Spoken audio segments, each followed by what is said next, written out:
টাকাটা যেহেতু আমার হাত দিয়ে চলে গেছে সেই জন্য ফেরার টাকাটাও আমার। ঠিক আছে, চল। কি আর করবো, ওদের সাথেই থাকি।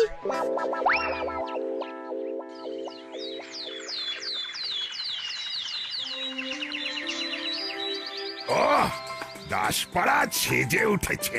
পথে ঘাটে যেখানেই যাচ্ছি খেজুরের গুড়ের গন্ধে একেবারে ম ম করছে। আজ শুরু করবেন কোন বাড়ি দিয়ে? আহ, আহ, রজনী বাবুর বাড়ি থেকে শুরু করি, তারপর মাখন বাবু, মিত্তির ম্যাডাম। আমার বাড়ির কথাটা মনে রাখবে। আরে বাবা, সবার কথা আমার মনে আছে। আজ একবেলা উপোস দিয়েছি, চা ছাড়া আর কিচ্ছু খাবো না। আমার হাবুকেও বলেছি এই বেলা নো মিল। हाँ वो साहब अभी कुछ नहीं खाएगा, वो रात को पिठुआ खाएगा। हाँ पिठुआ। Good morning sir. Good morning Gopi, সন্ধ্যাবেলায় তোমাদের দাসপাড়ায় আসছি।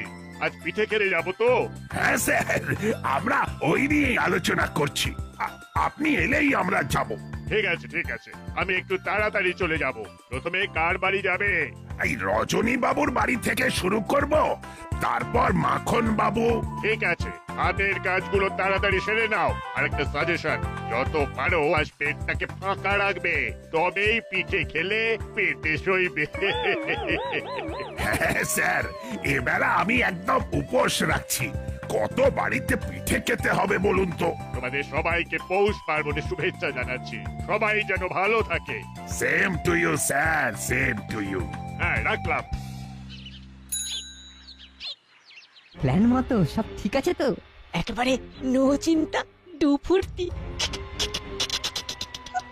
ওদের ভালো মানুষই বের করছি। কাল থেকে না আমি কিচ্ছুটি মুখে তুলিনি। কেন গো রেঞ্জটা? আরে সে তো আমিও কাল রাত থেকে এমটি স্টমাকে আছি।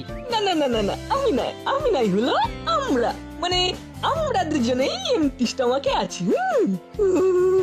আজ মন প্রাণ ভরে পিঠে খেতে হবে। যাক, আজকে আর আমার পকেট থেকে পয়সা খসবে না। আয় আয় নাটবল্টু। শোনো, এসপি সাহেব, বড়বাবু, করালি দাদু, কর্মকর্তা আঙ্কেল সবাই আসছেন। প্রথমে আমাদের বাড়ি, তারপর নাটের বাড়ি। তোমরা কোন বাড়ি থেকে শুরু করবে? তাহলে আমরা প্রথমে ভ্যাবলাইদের বাড়ি থেকে শুরু করব। কি রে ভ্যাবলাই? ঠিক আছে, কোনো অসুবিধা নেই। তার মানে ভ্যাবলায়ের বাড়ি থেকে আমাদের পিঠে অভিযান শুরু করব। তারপর আমাদের বাড়ি। বেশ, তবে তাই হবে। মিত্তির আন্টির বাড়ি থেকে বেরিয়ে আমরা বল্টুদের বাড়ি যাব। আগে আমাদের বাড়ি থেকে সুস্থ হয়ে বেরো, তারপর তো অন্য বাড়ি। ঠিক আছে ঠিক আছে, তাই হবে তাই হবে, যা তোদের ইচ্ছে। পিঠে কম্পিটিশনের কথা মনে আছে তো? সেটা ভুলি কি করে? রেঞ্জটা, ফুলদা, বাটালিদা সবাই কিন্তু না খেয়ে আছে কাল রাত থেকে, বুঝেছিস তো? তোমরা না খেয়ে আছো, কিন্তু আমরা খেয়ে আছি। দুপুরেও খাবো। না খেয়ে কম্পিটিশনে তারাই যেতে যাদের মাথায় দোষ আছে। আমার কিন্তু মাথায় কোনো দোষ নেই, সব সুস্থ। চলি গো, আমাদের এখন অনেক কাজ। রাতে দেখা হবে। আমাদের সবাইকে কি বলে গেল বুঝলে তো? বুঝলাম, কে সুস্থ আর কে অসুস্থ সেটা পরে দেখা যাবে। শোনো, সাপ্লাই লাইন ঠিক রাখিস, প্ল্যান মতো যেন সবকিছু হয়।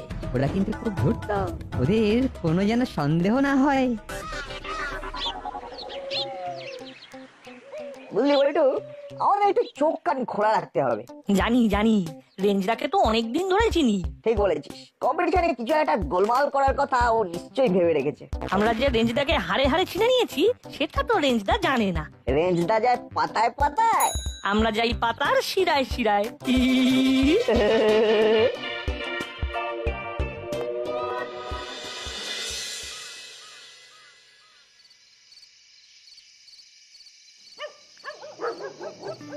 এসে গেছি। আজ শুধু সবার ঘরে ঘরে গিয়ে পিঠে খাবো। আমার কি সৌভাগ্য যে আপনাদের পায়ের ধুলো পড়লো।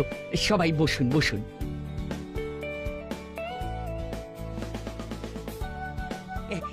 কি কি পিঠে করেছো বৌমা? ভ্যারাইটি। সব পিঠে তো পেটে দেওয়া সম্ভব নয়।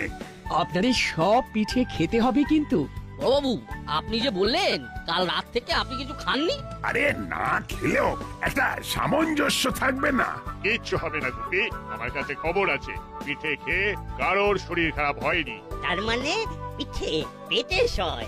নাট বল্টুকে তো দেখছি না। ওরা এখন দল বেঁধে পিঠে খেতে বেরিয়েছে। এখন ওরা ভ্যাবলাইয়ের বাড়ি। আন্টি আপনি আমাদের একটা বড় গামলাতে পিঠে দিন। কেন রে, আলাদা আলাদা দিলে কি অসুবিধে? আপনি একা অতগুলো বাসন মাজতে হবে, আর ভ্যাবলাইতে ফুটোটা নাড়ে না। এমন ভাবে বলছে যেন নিজে কাজ করে উল্টে যায়, খালি বড় বড় কথা। বাবা তুই তো অনেক কিছু তলিয়ে ভাবিস। ভাবাটাই তো আমার কাজ আন্টি। ঠিক আছে ঠিক আছে, তোদের যা ইচ্ছে সেটাই করছি। আহ, কি সুন্দর, কি সুন্দর গন্ধরাজ লেবুর গন্ধ। আহা! এটা হলো গন্ধরাজ পিঠে, লেবুর রস দিয়ে চালের গুঁড়ি মাখা হয়েছে। বাহ বাহ বাহ বাহ, কি সুন্দর! মুখে দিলেই কেমন সুরত করে পেটে চলে যাচ্ছে। আরো কয়েকটা দিই। দাও দাও বৌমা, তুমি দিয়ে যাও, আমি খেয়ে যাই।